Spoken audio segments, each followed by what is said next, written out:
आएगी जिससे हम बच नहीं पाएंगे।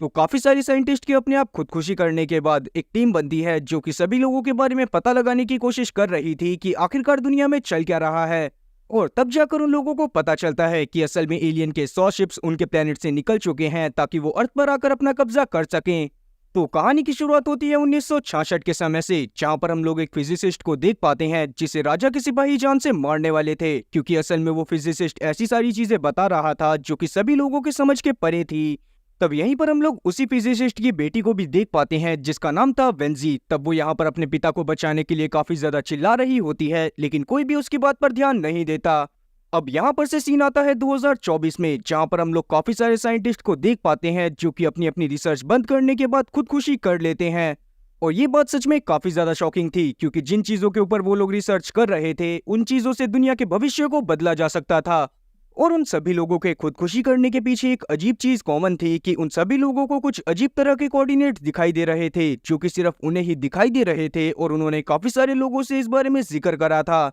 लेकिन किसी ने भी उनकी बात पर यकीन नहीं करा, क्योंकि असल में वो कोऑर्डिनेट किसी और को दिखाई नहीं दे रहे थे।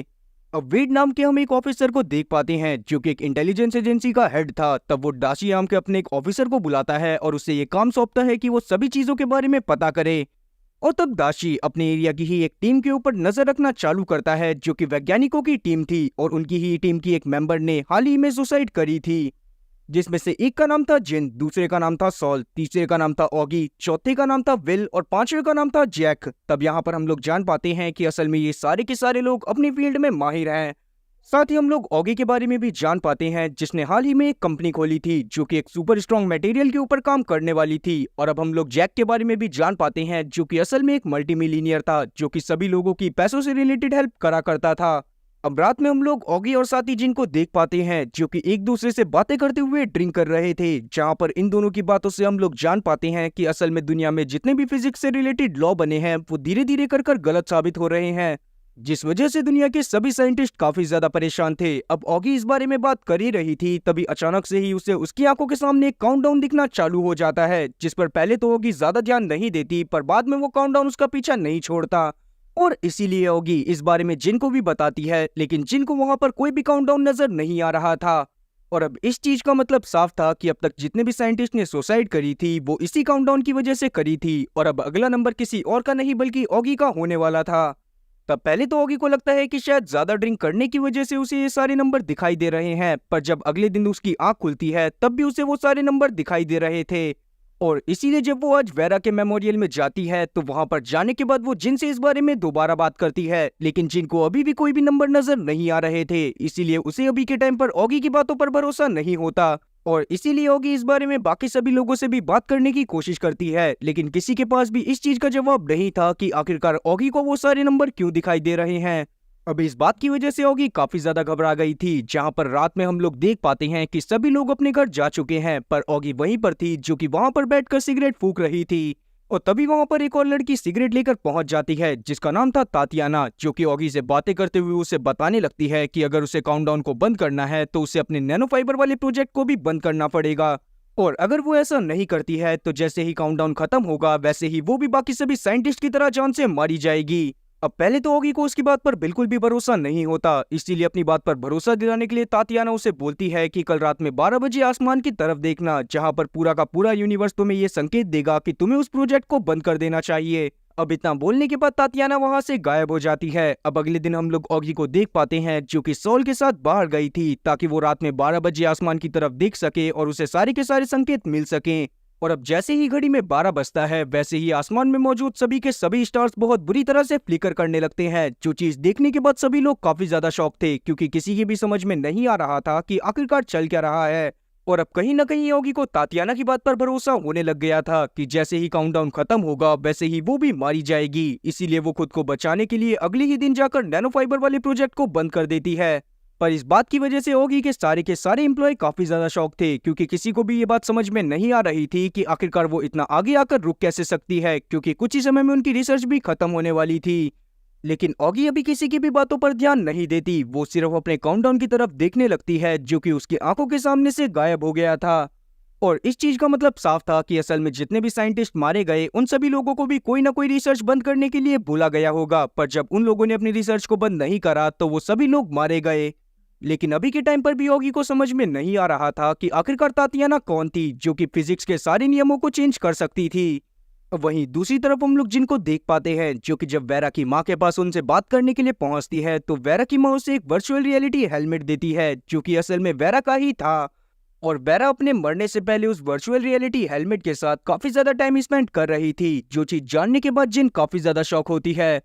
और साथ ही जिन उस हेलमेट को देखते ही समझ गई थी कि उस हेलमेट के अंदर काफी ज्यादा आगे की टेक्नोलॉजी का यूज हुआ है, और वैसे कोई टेक्नोलॉजी वेरा के पास तो अवेलेबल थी ही नहीं। इसका मतलब यही था कि ये हेलमेट वेरा का तो नहीं था, पर उसके पास वो हेलमेट कहाँ से आया वही सब जानने के लिए तुरंत ही जिन उस हेलमेट को पहन लेती है, जिसको पहनने के बाद वो एक अलग ही दुनिया में पहुंच गई थी, जहां पर जाने के बाद वो काफी ज्यादा शौक होती है क्योंकि असल में उनकी दुनिया में कोई ऐसा वीआर अभी तक नहीं बना था जो कि इतनी ज्यादा रियलिस्टिक फुटेजेस दिखाता हो। और कमाल की बात तो ये थी कि जिन उस हेलमेट की मदद से जो भी चीजें देख पा रही थी वो उन्हें फील भी कर सकती थी, और फील करने के साथ साथ वो उन्हें स्मेल तक कर सकती थी, जो चीज उसे और ज्यादा शौक में डाल देती है। और इसीलिए जिन तुरंत ही इस बारे में जैक को बताती है, और अब जब जैक को इस बारे में पता चलता है तो वो खुद भी काफी ज्यादा शौक होता है। और इसीलिए ये दोनों डिसाइड करते हैं कि ये लोग उस वर्चुअल रियलिटी गेम में जाकर पता लगाने की कोशिश करेंगे कि आखिरकार वहां पर चल क्या रहा है, जहां पर जाने के बाद इन लोगों का अलग अलग लेवल में अलग अलग परेशानियों से सामना होता है, जिन परेशानियों को हल करने के दौरान इन लोगों को ये बात समझ में आ गई थी कि असल में इस गेम को डिजाइन ही इस तरह से करा गया है कि जो भी इस गेम को खेलेगा उसे उस प्लेनेट के बारे में ज्यादा से ज्यादा जानकारी हो जाएगी जिस प्लेनेट पर इस गेम को बनाया गया था। अब उस गेम में 3 लेवल को बनाया गया था जो कि प्लेनेट की 3 बड़ी प्रॉब्लम को दर्शाते थे, जिसमें से पहली प्रॉब्लम थी आग की, दूसरी प्रॉब्लम थी पानी की, और तीसरी प्रॉब्लम थी ग्रेविटी की, जो कि कभी भी आपदा के रूप में वहां पर मौजूद लोगों पर बरसने लगती थी। और ऐसा इसी वजह से होता था क्योंकि ये प्लेनेट 3 सन के बीचों बीच था, जिस वजह से ये कभी भी किसी एक सन की फिक्स ऑर्बिट पर नहीं घूमता था। ये अलग अलग टाइम पर अलग अलग सन के ऑर्बिट पर घूमता था, जिस वजह से यहाँ पर ज्यादातर प्राकृतिक आपदाएं आया करती थी। और अब क्योंकि जिन और जैक ने अपनी बुद्धिमानी की मदद से उन गेम्स को पार कर लिया था, इसी वजह से उन्हें गेम का विजेता घोषित कर दिया जाता है। साथ ही उन्हें बोला जाता है कि वो जल्दी ही उस गेम के मेकर से मिल पाएंगे, जहां पर इन लोगों की मुलाकात और भी काफी सारे साइंटिस्ट से होने वाली थी जिन लोगों ने भी इस गेम को पार कर लिया था। अब आगे हम लोग दाशी को देख पाते हैं जो कि वेड के साथ खड़ा हुआ था, और यहाँ पर इन लोगों के हाथ भी वैसा ही सेम हेलमेट लग गया था जैसा कि उन सभी साइंटिस्ट के पास था। और तब दाशी उस हेलमेट के ऊपर थोड़ी सी रिसर्च करता है, और तब जाकर उसे पता चलता है कि असल में उस हेलमेट को बनाया ही इसीलिए गया है ताकि वो इंसानों के न्यूरॉन्स को चेक करने के बाद बता सके कि कौन इंसान कितना ज्यादा समझदार है। और अब वो डिसाइड करता है कि वो उस इंसान के बारे में पता लगाएगा जिसने ये सारे के सारे हेलमेट बाकी लोगों के पास डिलीवर करे थे। अब क्योंकि दाशी ने ऑगी के ऊपर भी नजर रखी हुई थी, इसलिए उसे पता चल जाता है कि असल में ऑगी ने अभी के टाइम पर अपनी रिसर्च बंद कर दी है, जो चीज जानने के बाद तुरंत ही दाशी उसके पास जाता है ताकि वो उस चीज का कारण जान सके। अब पहले तो उसे ऑगी कुछ भी नहीं बता रही होती क्योंकि ऑगी को लग रहा था कि शायद दासी उसकी बात पर भरोसा नहीं करेगा, जिस पर दाशी उसे बताता है कि उसे उसकी बात पर पूरा भरोसा है। और इसीलिए अब ऑगी भी उसको तातियाना वाली बात और साथ ही काउंटडाउन वाली बात बता देती है, जो चीज जानने के बाद दाशी को उसकी बात पर भरोसा हो रहा था क्योंकि असल में उसने उस दिन की सीसीटीवी फुटेज चला रखी थी जिस दिन तातियाना और ऑगी आपस में बैठकर बातें कर रहे थे। अब उस सीसीटीवी फुटेज की कमाल की बात तो यही थी कि उसमें तातियाना नजर नहीं आ रही थी, बस वो जो सिगरेट पी रही थी वो सिगरेट ही जलती हुई नजर आ रही थी। और अब ये सारी चीजें देखने के बाद ये दोनों ही काफी ज्यादा शॉक थे क्योंकि इनकी समझ में नहीं आ रहा था कि आखिरकार कोई कैसे वेदर के साथ छेड़छाड़ कर सकता है, और साथ ही कोई इंसान कितना ज्यादा पावरफुल कैसे हो सकता है कि वो कुछ भी कर सके। अब वहीं हम लोग जिन और जैक को देख पाते हैं जो कि असल में उस मेकर से मिलने के लिए पहुंच गए थे, जहां पर जाने के बाद इनकी मुलाकात होती है तातियाना से, जो कि सबसे पहले तो इन्हें कॉन्ग्रेचुलेट करती है क्योंकि ये लोग लेवल 4 में पहुंच गए थे। साथ ही वो इन्हें ये भी बताती है कि जो सारी चीजें इन लोगों ने देखी थी वो सारी की सारी असली थी, क्योंकि अर्थ से लगभग 400 लाइट ईयर दूर बिल्कुल ऐसा ही सेम प्लेनेट मौजूद है जहां पर रहने वाले लोग ऐसी चीजों का रोज ही सामना करते हैं जिनको सेंटी बोला जाता था। और साथ ही उन लोगों को ये बात धीरे धीरे कर पता चल गई थी कि अगर वो ज्यादा टाइम तक यहाँ पर रहेंगे तो सारे के सारे लोग मारे जाएंगे, और इसीलिए इन लोगों ने डिसाइड करा कि वो जल्दी से जल्दी किसी दूसरे प्लेनेट को ढूंढेंगे जहां पर जीवन मौजूद हो। जिसके बाद ही उन्हें अर्थ के बारे में पता चला और उन लोगों ने डिसाइड करा कि वो अर्थ पर आकर ही रहेंगे,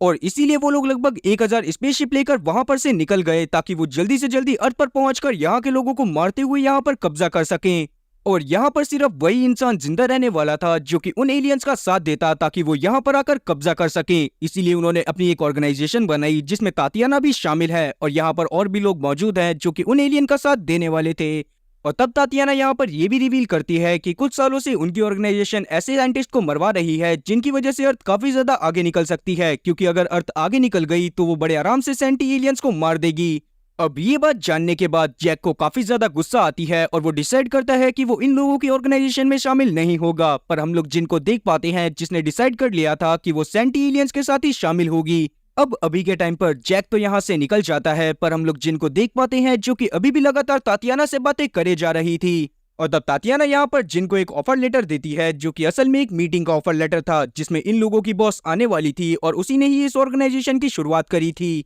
अब हम लोग उस स्टोरी को आगे कंटिन्यू देख पाते हैं जहां पर वेंजी अपने पिता को नहीं बचा पाई थी। उसके बाद उसे पुलिस वालों ने पकड़ लिया था और उसको काफी समय के लिए जेल में डाल दिया गया था। और क्योंकि उस समय के लोगों को ये लगता था कि विज्ञान उनके धर्म को भ्रष्ट कर रहा है, इसीलिए वहां पर साइंस के बारे में पढ़ाई करना भी गुनाह था। लेकिन वेंजी, जिसको साइंस में काफी ज्यादा इंटरेस्ट था, वो अपने साथ एक बुक लेकर चला करती थी जो कि फिजिक्स की थी।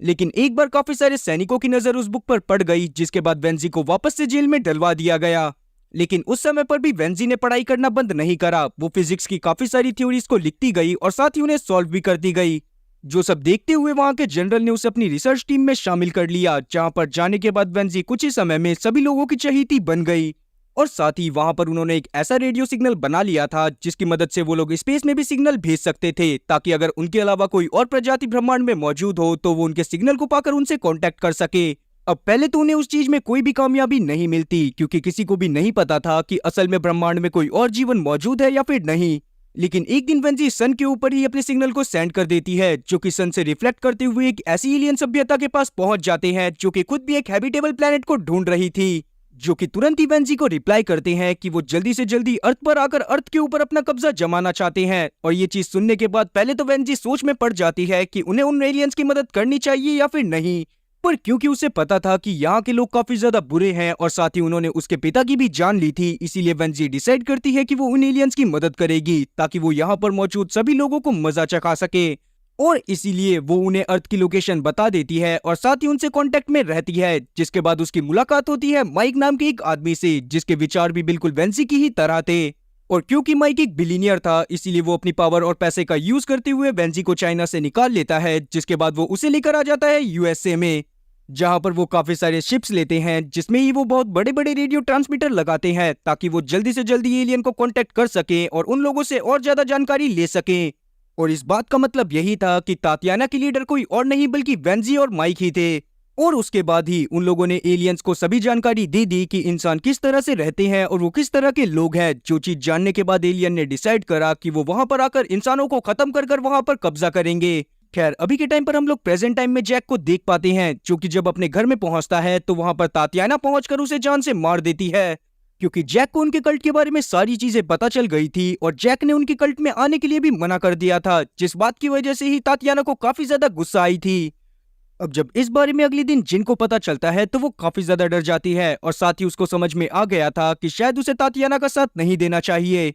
और इसीलिए वो डिसाइड करती है कि वो दाशी और वेड को सब कुछ बता देगी। इसीलिए वो तुरंत ही दाशी और वेड को सारी की सारी सच्चाई बता देती है कि कैसे सेंटी एलियन यहाँ पर आने के बाद सभी लोगों को मारने वाले हैं। तब दाशी उसको प्लान बताता है कि जिन को उन लोगों के साथ रहने का नाटक करना है, ताकि वो ज्यादा से ज्यादा जानकारी उन लोगों के बारे में पता कर सके, जिस पर जिन भी मान जाती है। वहीं दूसरी तरफ हम लोग माइक को देख पाते हैं, जो कि अभी के टाइम पर बूढ़ा हो गया था और साथ ही वो अभी भी उसी शिप में था जिसकी मदद से वो उन एलियन से कांटेक्ट करा करता था। और वो पिछले 50 साल से यहीं पर मौजूद रहकर ह्यूमंस के बारे में छोटी से छोटी जानकारी एलियंस को दे रहा था। और आज वो उन्हें झूठ के कॉन्सेप्ट के बारे में बताता है कि कैसे इंसान अपनी इस गलतियों को छुपाने के लिए झूठ बोलता है। लेकिन एलियंस को तो इस चीज के बारे में पता ही नहीं था, क्योंकि उनके प्लेनेट पर हमेशा सच बोला जाता था और उन्हें ये बात तो पता ही नहीं थी कि इंसान अपने झूठ को छुपाने के लिए किस हद तक जा सकता है। अब ये चीज जानने के बाद एलियंस का विश्वास माइक के ऊपर से भी हट गया था, इसीलिए वो डिसाइड करते हैं कि वो आगे से माइक को कोई भी रिप्लाई नहीं करेंगे, जिससे माइक काफी ज्यादा घबरा गया था, क्योंकि उसे ये बात पता थी कि अगर जैसे ही एलियंस आएंगे और अगर वो माइक को अपने साथ नहीं रखना चाहेंगे तो वो माइक को कभी भी जान से मार सकते हैं।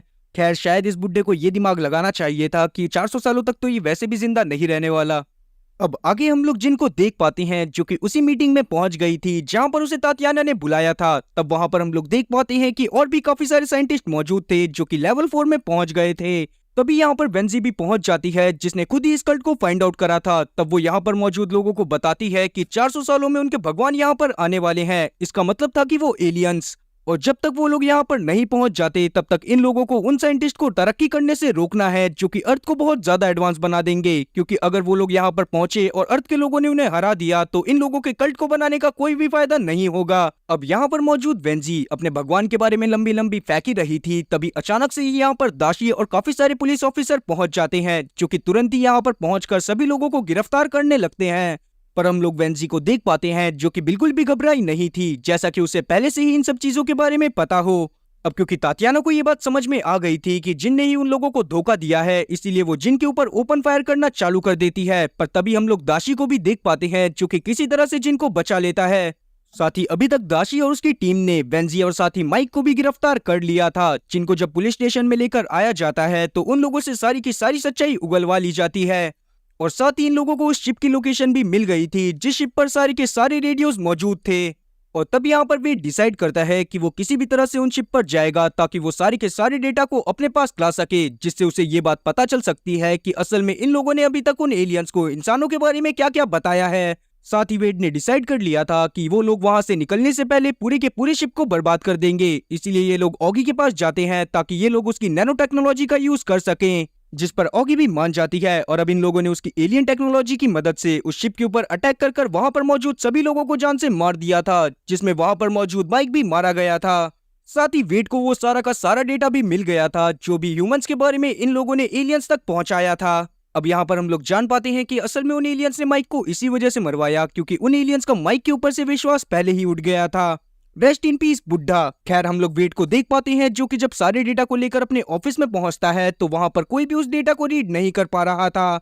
लेकिन बाद में सेंटी एलियंस अपनी टेक्नोलॉजी के थ्रू ही उन सभी डेटा को रीडेबल बना देते हैं क्योंकि उनके सिस्टम में झूठ बोलने जैसी कोई भी चीज शामिल ही नहीं थी। तब वेड और जिन तुरंत ही उस वीआर हेलमेट को पहनते हैं ताकि वो जल्दी से जल्दी उन सारी डेटा के बारे में जान सके। जहां पर पहुंचने के बाद ये लोग देखते हैं कि इनके सामने एक औरत खड़ी हुई थी। तो वो औरत इन्हें बताती है कि असल में ये लोग इंसान से काफी ज्यादा डरते हैं क्योंकि 50 साल पहले इन लोगों ने अपने सफर को चालू करा था। उस टाइम पर इंसान कुछ भी नहीं था, पर अभी के टाइम पर इन लोगों ने इतनी ज्यादा तरक्की कर ली है कि ये लोग कुछ भी कर सकते हैं। और जब तक 400 साल बीतेंगे शायद तब तक इंसान और भी काफी ज्यादा तरक्की कर लेगा, जिसकी मदद से वो सेंटी एलियंस को बहुत आराम से खत्म कर सकते हैं।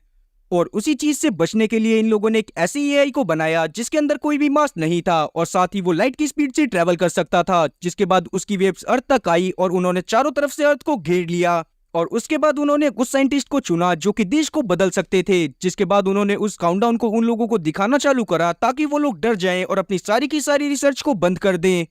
जिसमें वो कुछ हद तक कामयाब भी हो गए। पर कुछ साइंटिस्ट ऐसे थे जिन्होंने अपनी रिसर्च को बंद करने से साफ इनकार कर दिया, इसीलिए इन लोगों के पास कोई और रास्ता नहीं बचा और उन लोगों ने मिलकर उन सभी साइंटिस्ट को मार दिया। और इसीलिए फिजिक्स के लॉ के साथ ये लोग जो भी छेड़छाड़ करते हैं वो सारी की सारी चीजें उस एआई की मदद से ही होती हैं और उस एआई की मदद से वो लोग किसी के ऊपर भी नजर रख सकते थे। अब आगे वो औरत उस एआई को पूरी अर्थ के पास विजिबल कर देती है जिसे सभी लोग देख पा रहे थे, जिसमें एक आंख भी बनी हुई थी जो कि उन सभी को देखे जा रही थी, जिसको देखने के बाद सभी लोग काफी ज्यादा घबरा जाते हैं क्योंकि उनकी समझ में नहीं आ रहा था कि आखिरकार यहाँ पर चल क्या रहा है। अब जब ये सारी की सारी चीजें लोगों के सामने आती हैं तो पूरी की पूरी दुनिया में बहुत बुरी तरह से भगदड़ मच जाती है। सभी लोग सड़कों पर उतर आए थे क्योंकि उन्हें भरोसा हो गया था कि उनकी गवर्नमेंट उन्हें प्रोटेक्ट नहीं कर सकती। तब इंटरनेशनल यूनियन सभी लोगों के सामने आता है और सबको बताता है कि अभी के टाइम पर उन एलियंस को यहाँ पर पहुंचने में 400 साल हैं और तब तक इंसान तैयारी कर सकता है ताकि वो एंड वक्त पर उन एलियंस से मुकाबला कर सके। और साथ ही अब यूनियन ये भी डिसाइड करता है कि सभी देश एक साथ आएंगे ताकि वो जल्दी से जल्दी उन एलियन को हराने का रास्ता खोज सकें। अब आगे हम लोग वेड को देख पाते हैं जो कि काफी सारे साइंटिस्ट की टीम की मदद से एक ऐसा प्रोटोटाइप बनवाता है जो कि खुद भी लाइट की स्पीड से ट्रेवल कर सकता था। और इन लोगों का प्लान ये था कि उनका ये प्रोटोटाइप जाकर एलियंस की स्पेसशिप से टकरा जाएगा, जिसके बाद उनकी सारी की सारी शिप्स तबाह हो जाएंगी। साथ ही वेड ने डिसाइड कर लिया था कि वो सुपर कंप्यूटर से एलियंस के बारे में सारे के सारे डेटा को इकट्ठा करेगा, इसीलिए वो डिसाइड करता है कि वो एक आदमी के ब्रेन को उस प्रोटोटाइप के अंदर रखेगा, जो कि जैसे ही उस सुपर कंप्यूटर से टकराएगा वैसे ही सारा का सारा डेटा उस ब्रेन के अंदर ट्रांसफर हो जाएगा। और उस ब्रेन को निकालने के लिए ये लोग डिसाइड करते हैं कि वो लोग विल को चुनेंगे, क्योंकि असल में विल को कैंसर था और वो कुछ ही समय में मरने वाला था। तब विल भी इस चीज के लिए मान जाता है और उसके ब्रेन को निकालकर उस प्रोटोटाइप के अंदर रखा जाता है। उसके बाद जब उस प्रोटोटाइप को लॉन्च करा जाता है तो वो पहले के टाइम पर तो सही काम कर रहा था, पर जैसे ही वो अपने डेस्टिनेशन पर पहुंचने वाला होता है वैसे ही एंड मौके पर वो अपनी डेस्टिनेशन से भटक जाता है, जिससे सभी लोग काफी ज्यादा परेशान हो गए थे, क्योंकि उनकी समझ में आ गया था कि असल में अभी के टाइम पर विल का ब्रेन पूरे के पूरे स्पेस में चक्कर लगाता रहेगा। अब जैसे ही ये सारी की सारी चीजें लोगों को पता चलती हैं तो वो लोग और ज्यादा गुस्से में आ जाते हैं, क्योंकि उनकी ये बात समझ में आ गई थी कि शायद यहाँ की गवर्नमेंट इन लोगों की कोई भी मदद नहीं कर सकती। पर मिलिट्री की वजह से किसी तरह से उन लोगों को काबू कर लिया जाता है। आगे हम लोग वेट को देख पाते हैं जो कि राज वर्मा नाम के एक आदमी से मिलता है, जो कि एक मिलिट्री ऑफिसर था, जिसके ही नेतृत्व में यहाँ पर मौजूद लोग चांद पर एक बेस बनाएंगे ताकि वो एलियंस के आने पर उन एलियंस से मुकाबला कर सके। वहीं हम लोग तातियाना और साथी वेंजी को देख पाते हैं जो कि इंतजार कर रहे थे कि कब एलियंस यहाँ पर आए, क्योंकि जैसे ही एलियंस यहाँ पर आते वो यहाँ पर मौजूद सभी लोगों को खत्म कर देते। तब हम लोग यूनियन की उसी मीटिंग को देख पाते हैं जहां पर दुनिया भर से साइंटिस्ट आने वाले थे और उन्हीं सभी साइंटिस्ट में से किसी 3 साइंटिस्ट को चुना जाने वाला था जो कि पूरी दुनिया की सरकार के ऊपर भी रहेंगे, और वो लोग जो भी बोलेंगे दुनिया भर की सरकार को उनकी बातें माननी पड़ेंगी ताकि वो लोग इंसान को एलियन से लड़ने में मदद कर सकें। तब यहाँ पर सॉल को भी चुना जाता है, जो चीज देखने के बाद सॉल काफी ज्यादा शॉक था। तब यहाँ पर इन सभी लोगों को बताया जाता है कि असल में उन एलियंस को उनके सुपर कंप्यूटर की मदद से सभी चीजों के बारे में पता चल जाएगा, इसीलिए इन सभी लोगों को अपने प्लान्स को अपने दिमाग में रखना है, क्योंकि कहने को वो सुपर कंप्यूटर कुछ भी कर सकता है पर वो इनके दिमाग को नहीं पढ़ सकता, इसीलिए इन्हें अपने छोटे से छोटे आइडिया को भी अपने दिमाग में रखना है। अब इस सीजन के आखिरी सीन में हम लोग दाशी को देख पाते हैं जो कि जिन और सॉल के साथ एक जगह पर पहुंचता है जहां पर काफी सारे बग्स मौजूद थे, और तब दाशी ड्रिंक करते हुए इन दोनों से बोलता है कि बेशक से वो एलियन हमें बग समझते हो, पर इन्हें ये बात समझ में आनी चाहिए कि एक बग अपनी जान को बचाने के लिए किसी भी हद तक जा सकता है, और जब वो लोग आएंगे तो इंसान भी अपनी जान को बचाने के लिए किसी भी हद तक जाएगा। और अब इसी के साथ ये सीरीज यहीं पर खत्म होती है। तो उम्मीद है कि एक्सप्लेनेशन अच्छी लगी होगी। अगर एक्सप्लेनेशन अच्छी लगी हो तो चैनल को सब्सक्राइब करना और बेल नोटिफिकेशन को ऑल पर सेलेक्ट करना और वीडियो को भी लाइक करना। मैं ऐसी ही और मजेदार एक्सप्लेनेशन वीडियोस लाता रहूंगा। खैर तब तक के लिए टाटा और गुड बाय।